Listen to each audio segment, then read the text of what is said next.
Hi everyone, welcome to today's video where I have a special book that I want to share with you guys. This book has been transformational for my tarot journey. There have been a few books I've shared here and there in my videos of ones that I'm reading and going through, and they're all great. I love them. For example, Tarot 101. It's like literally a tarot course, and there's a bunch of work in that book, and I love that. I love that you can, I think her name's Kim Huggins. Yeah, Kim Huggins is the author of that one, but she takes you through like each card of the deck, and like there's questions. Like it's very in depth, and that's wonderful, especially if you really want to get into the nitty-gritty of stuff. But if you want a really quick way to like grasp tarot fast, this book that I'm going to share with you guys today like totally has done that for me. And you've probably heard her name around because she's popular in the tarot tube community. But this book right here by Lisa Papez, holy wow. Unlocking the Tarot, Create Your Own Keys. I read this in probably about a week and a half. I flew through it because it was just so good. It's so well written too, and it's like she's just talking with you, and so she makes it extremely easy to understand and grasp sorry for the words, guys. She makes it easy for you to grasp the concept of each card in like just a really clear, easy way. Like she makes it not complicated.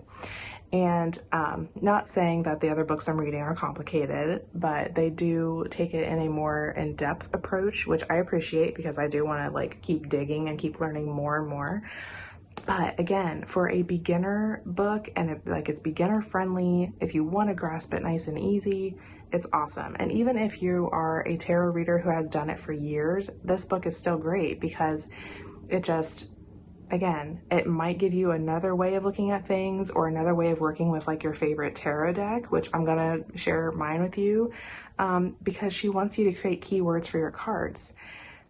And it's amazing. So let me just read the back of it for you guys really quickly. It says, turn the key to any card's secrets with one word. Behind every tarot card lies a single expansive keyword you can use to unlock profound insights. This beginner-friendly book teaches you how to turn that one keyword into a full personalized interpretation you'll remember without consulting a book. Sharing detailed explanations of the keywords, card combinations, and tarot spreads, Lisa Papez helps you build associations for each card that can be traced back to just one word. Unlocking the Tarot provides a primary keyword per card as well as similar examples to help determine which word is best for you. This book makes it easy to expand your keyword into a meaningful sentence and then into a full story for that card. By building your own set of keywords, every tarot deck will feel like it was made for you. I love that, okay? That is so awesome. And like I said, I worked through this extremely fast and I was able to do it with my home deck, my deck that I always come back to. They call it home deck or ride or die deck, and that was Tarot of Vampyres. Tarot of Vampyres for me is my all-time favorite deck. Sadly, it is out of print, but it's my favorite, and so that's what I worked with when I went through this book. Now, I am a highlight monster, and I write, take notes, highlight all the good things, and she actually recommends that. She even recommends, like I did dog ears and pages in here as well. She actually recommends that in this book, and that's another thing I like about it. I like that she it's all permissions given sort of a thing. All permissions given to work through this book, dig deep, write down things, take notes, highlight, scribble, whatever, just as long as you're figuring out your keyword, your personalized interpretation of each card, so that way you can learn tarot as a tool very personally, and just get a better grasp on every card, so that way you can, again, just use tarot as how it's meant to be used. But I'm getting very rambly. But anyways, you guys get it. You're making it personalized for you, but you're learning the tarot in such an easy and quick way to where you can jump into the readings and know, wow, okay, that's what that means. I'm getting it. When I created the keywords for my cards here, it does make it very personal, even though I will admit she gives a lot of great keywords in this book, and so quite a few of mine I actually were from here, but there were some that I created myself for my deck, but a lot of them, again, just fit the artwork and the vibe of the card I was looking at, but it works for me. And that's the thing here too. Like, you can use the keywords that she offers, you can create your own, just as long as it clicks in your head, because everybody's journey is going to be different. So as long as it works for you, then, you know, you're good to go. So the book itself, okay, the first thing I noticed in the introduction, the very first sentence is, I threw my first tarot guidebook in the trash. I love that. And I actually saw Dawn Michelle Tarot on YouTube. I follow her on Instagram as well. And she had shared a picture of this page and like highlighted that. And it was like and she mentioned how it was like the best first sentence of like a tarot book ever. And I agree. Like, that is like, whoa, you did? Like, okay, I have to read more. Like, it totally grabs you and pulls you in. And again, reading through the book and stuff, and even what it says on the back here, like, creating your keyword for your cards does help you so much, and not having to like rely on the guidebooks for your decks. Not that there's anything wrong with it. Again, to each their own. If you love guidebooks, fantastic. In fact, with Tarot of Vampyres, Phantasmagoria is an amazing guidebook, the best guidebook in my opinion. There's so much good information in here, and every time I read an entry for a pull, there's something else I see that I'm like, whoa, okay, you know, because there's so much information that for every situation I pull for, I get something different out of it, and that's why I love it. So I'm always going to reference that guidebook no matter what. But I also do carry this deck with me everywhere I go, and so it's also nice to have a keyword that I associate with each card, to where I instantly get an answer. I instantly know, instead of sitting there trying to think, wait, what was this card in the guidebook? Or, you know, things like that. So anyway, there's that. Having the keyword is extremely helpful. It helped me learn the meanings of the cards very quickly, like I said. She recommends you have a tarot deck, a fine point permanent marker or pen, and a journal. But again, she says right here, I also heartily encourage you to write all over this book. Whatever helps you explore possibilities as you go through this book, do that. And I love that. Now, I will say another thing. She recommends you have the permanent marker or pen because you're going to write the keywords on the cards. And she recommends having a deck that you don't mind doing that with, or one that you can get a replacement copy of if you wish to. I still didn't write the keywords on my cards, but it was easy to memorize. Believe it or not, I memorized all the key cards I have or the keywords I have for my cards. So that's what I did for that one. Now, if I have other decks, because the beauty of this is that you can use this with any deck. The keywords I picked for this one might not match the artwork or feel or vibe of any of my other decks. So you can literally work through this with any deck, in my opinion. But moving along here, she gives you such great information as far as the major arcana. She walks you through that. She walks you through what is a neutral keyword, because that's the key too. You want to have a neutral keyword to where if you want to read reversals, that word can work for both. You know, so like, here's a simple way to test your keyword for neutrality is to use the card as to answer both questions.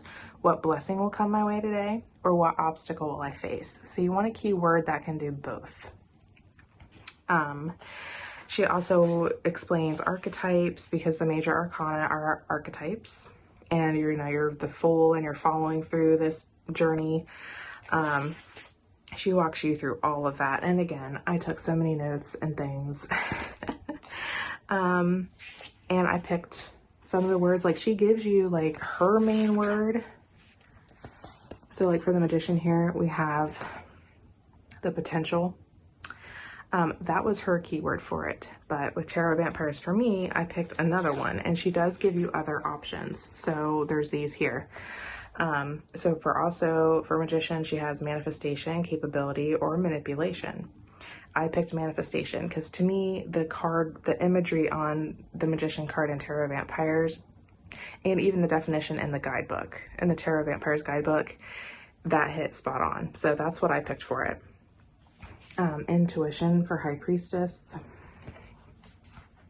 So she, again, walks you through the major arcana, and when you go through all of the major arcana, she then gives you getting to know your major arcana cards. So she kind of breaks it down into chunks. So you do your major arcana cards and get the keywords for those.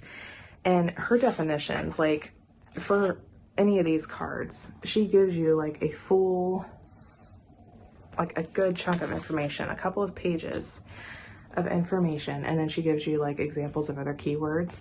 But even just her explanations of the cards like clicked for me. It's just how they just clicked. It's amazing.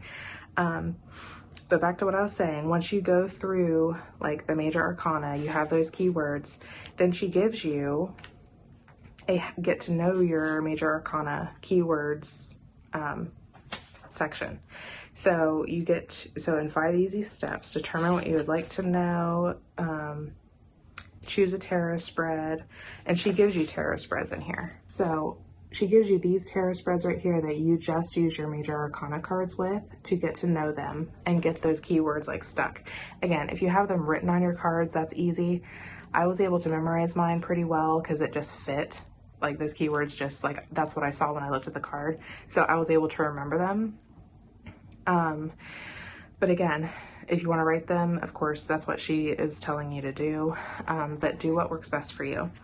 But yeah, you work with those spreads for those, and then you move into the minor arcana, and she gives you information on the elements. She also, which I loved, and you actually have keywords for the elements as well, which has helped tremendously. Because I already knew that there was elements associated with the minor arcana. I already knew that, and I already knew the wands were fire, the cups were water, the earth was pentacles, and the air was swords. I already knew that, but seeing like these, again, taking it deeper a little bit and having a keyword per one, like fire, passion, I get that, because fire is very passionate. Water, feeling. Air, thought, mind, I knew that one too, and then earth, resources. I really liked that for earth. So having that in mind is really beneficial as well. And then she gives you the significance of numbers and walks you through the numbers and gives keywords for those, which is also very helpful. Ace, potential or new beginnings, opportunity. 2, choice, and again, I kind of wrote different ones next to here just to get it more into my mind. So some of these are ones that I chose, but I do understand where she's coming from with her keywords, and it is, again, super beneficial. And it just clicks. Again, it clicked for me because it's so like the way she wrote it, again, is like just talking with a friend, and so it's been tremendously helpful. So I'm extremely grateful that she wrote this book. So again, and then she just goes straight through all the cards, and you get a card reproduction. You get her keyword, like the one that she associates with it the most. But then I love that she gives more options. Anxiety for the 9 of Swords, but also there's worry or fear. So I like that she gives you those jumping off points too. Like if you're looking at a certain card and none of those quite fit, but something else jumps out to you, go with what you feel. And so it's just really neat. It's very personalized. And then she does go through, and then of course the last section, she gives you spreads real quick. Before we get to the last section, after you finish the minor arcana, she does the same thing where you get spreads to work with just the minor arcana keywords and pull the spreads and see how those words fit for you. And that's why she includes them too, so that way you can see if those keywords that you chose do work for you. And if they don't, then figure out a different one until you get the right one for that card. Then you move into the court cards. And the court cards are different. They are more complicated. Sometimes they are the cards that kind of trip people up the most because they are associated to a personality type. But I really like what she did here. So you have the Knight of Cups, and she puts romantic to unreliable. So she gives you like keywords here because like perspective to judgmental here for the Queen of Swords. So you're looking at this personality type and you're looking at like the positive aspect to like the negative aspect of that person. And what she recommends is not necessarily a key word, but a key person in like Pulp Fiction, or what is it? Pulp. Watch me not pop, blah, blah, blah. I can't think. I don't know if I can find it.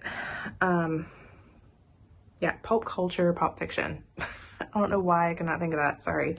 So like you want to pick a character that is in like a book series that you love, or a TV series, or just like a bunch of characters, a bunch of random characters. Like she has like Edward Cullen in here as one. I think he was the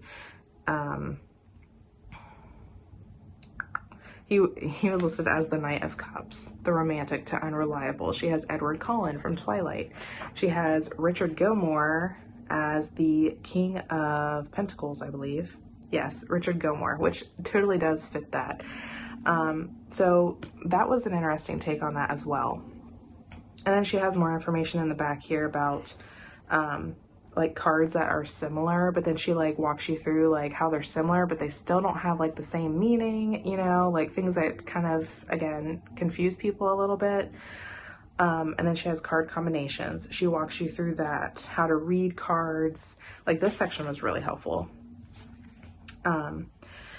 She gives you step by step on how to, when you're laying out a spread, how to see it and like get a reading out, or, you know, just really understand kind of what you're looking at, even with the keywords.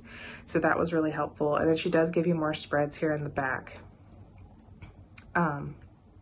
So overall, this book has, again, been amazing. Like I showed you guys, I've highlighted like crazy and stuff.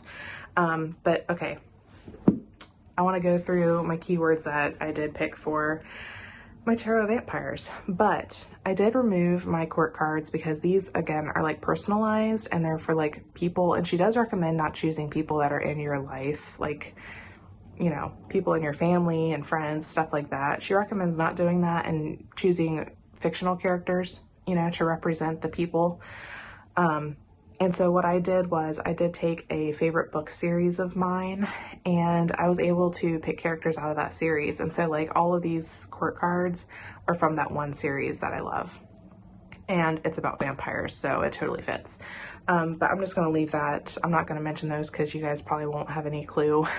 Like it won't, you know, matter. So I'm not going to include those. But I will just go through my major and minor arcana and show you the keywords for those.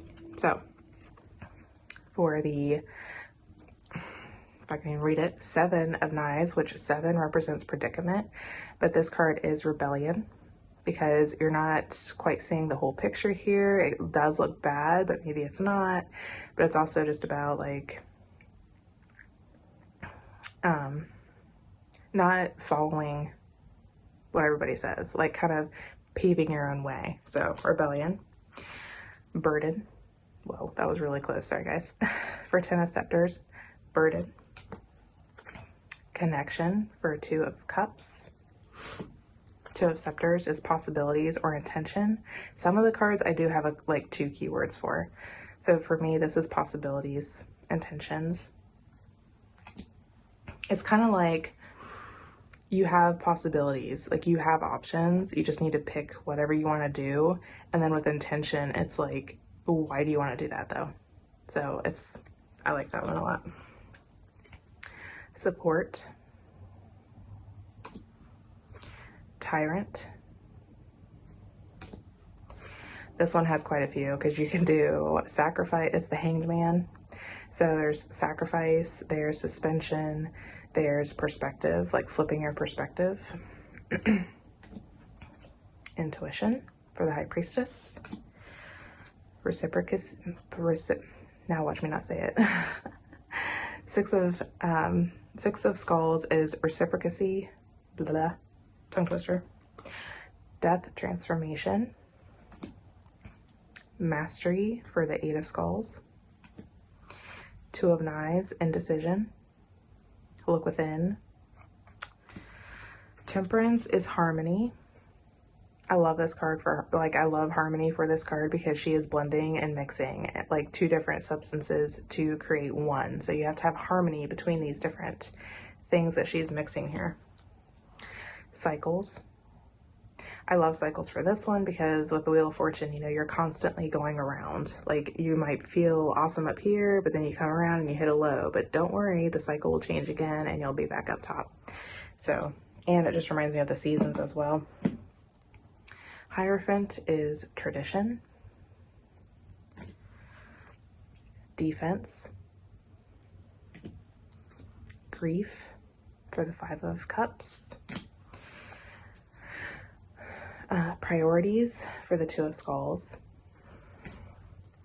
strength is resilience, respite,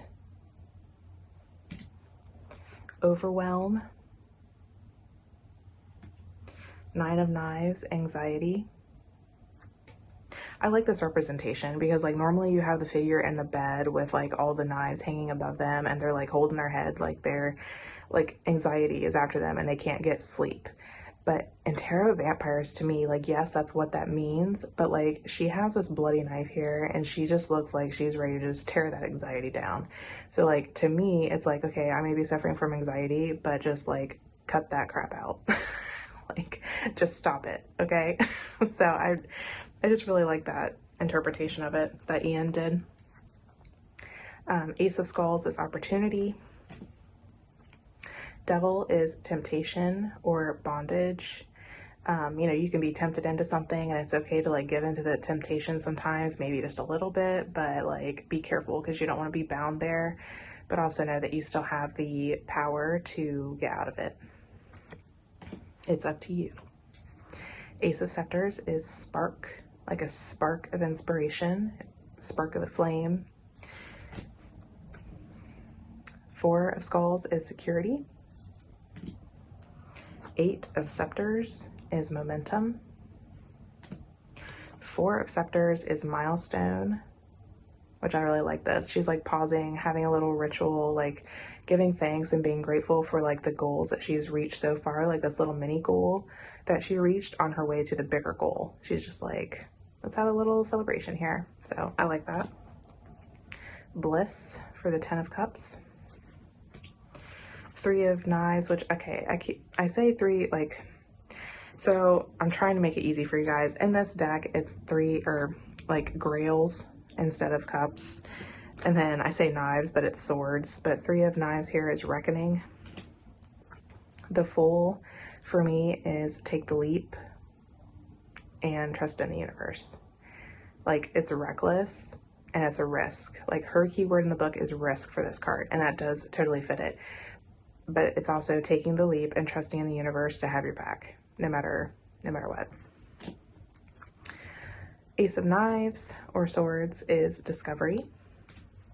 For me, again, these are all like my keywords for this deck. So, Judgment is rebirth, which totally fits this card because he's like busting out of the grave here and he's like a brand new creature. This is Stagnant, Four of Cups or Four of Grails here. I like this because this totally fit this card because it's a reminder to take a pause, take a rest, and know that you're stable, because the fours are stability. Know that you're stable here, but you don't want to stay long. Like, if she stays in this position too long, he very well may like drain her completely. So it's okay to rest, but you gotta move. Eight of Grails here is divergence.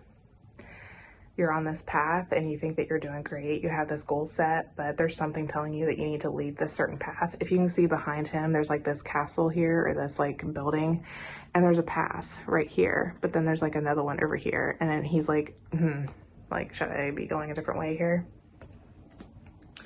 Sun is illumination. Also, authenticity. Authenticity was, I think it was one of the keywords that she had in the book. She had talked about it, but it's all about being, being free. And when you look at a regular Rider-Waite-Smith card, you see that child that's riding on the horse and he's unclothed and he's totally free and authentic to be himself. And illumination to me is that as well. Like, don't be afraid to let your light shine and be you. And I really liked that. Six of Grails here is nostalgia. Could also be innocence. But she's like looking to the past and thinking of all the good times. And Lovers is commitment. Like, there's a choice you need to make, and you better be committed to that choice because it is a life-altering choice. So it is a big decision.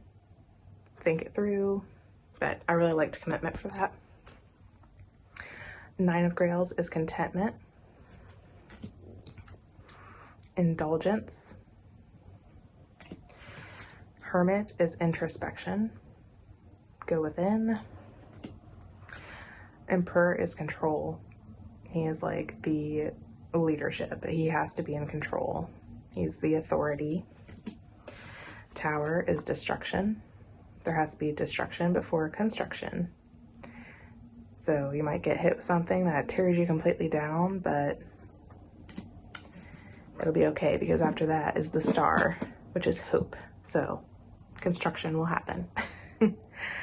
You have Seven of Skulls. That is 7, right? Sorry, my finger's kind of cutting it. I did trim my deck, so that's why it's just the image, and then I'm like blocking these off.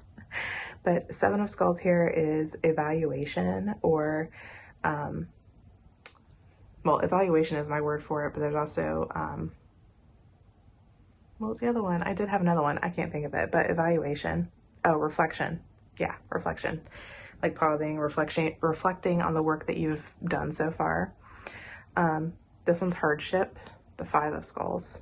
And again, the fives represent disruption. So there's, you know, you're having a hard time in between like all your progress here. So hardship. Another 5. This one is competition, challenge. This one typically is escape. I chose transition for it. But typically on the Rider-Waite-Smith card, you have like the people in the boat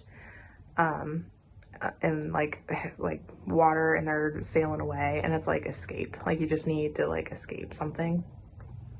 Escape your thoughts. Take a vacation. The Empress is nurture. 9 of Scepters is, or wands. The scepters are wands, by the way.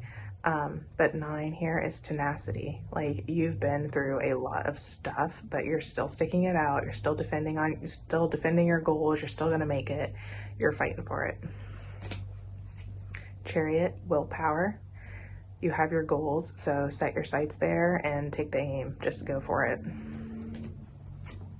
Illusion for the moon. See, that's why I also chose illumination for the sun, because you have the illusion for the moon, and then the sun. It illuminates. 7 of Grails here is imagination, fantasy. 3 of Scepters, commencement, begin the journey. You have the boat here, so like you've made your decision, your choice, and now you need to set sail. Ace of Cups is blessing. Collaboration with the 3 of Skulls. The Star, hope. 6 of Scepters is victory. 10 of Skulls is a legacy. 10 of Knives is finality. The World is integration. Justice here is, I picked my own word for because I also referenced my guidebook, Phantasmagoria, for it. I picked karma. Justice, I believe, which the key word that Lisa picked out, of course, for it is excellent, but I believe it was accountability. Like you're accountable, and yeah, it was accountability. And it does make total sense to me, but you are accountable for your choices, for your actions, and karma to me has the same feel. And also like when you see her hands here, karma totally fits because like your right hand is your, like pushing out hand. Like it's your, like when you're working with energy, your left hand receives and this hand sends. Your right hand sends out energy, your left receives. So when you're looking at this, it's like you're putting out the energy. So like whatever energy you're putting out is what you're going to receive. It's like this circle. What you put out is what you receive, and that's exactly karma. What you're going to put out is what you're going to get back. And so I love that for that card. And then the Magician is manifestation. To me, like in the guidebook and Phantasmagoria, it talks a lot about manifesting what you want to create. Again, you have like the blazing scepter here. He has the skull. He has like all the tools here that he needs. And so it's all about manifesting what you want and using the tools you have and everything to get there. And also knowing rather than hoping that what you are manifesting is going to come true. So there's my keywords for Tarot of Vampires. Again, those are all just that, you know, it's a whole personal journey. So that's what I love about this book is find a deck, get this book. And no, I'm not like here to promote this book or anything in any way. I just genuinely wanted to share it with you guys. But this book has helped me tremendously. So it's a great read. And if you guys feel like going through it, that's awesome. Again, if you like it, it's helped me a great deal. And I'm just going to keep rambling if I don't stop now. So I hope you guys enjoyed this video. And if you do have the book or plan on getting the book and you work through it and stuff, I'd love to know how it all works out for you guys. But I hope you have a wonderful day, and I'll catch you guys all in the next video. Bye.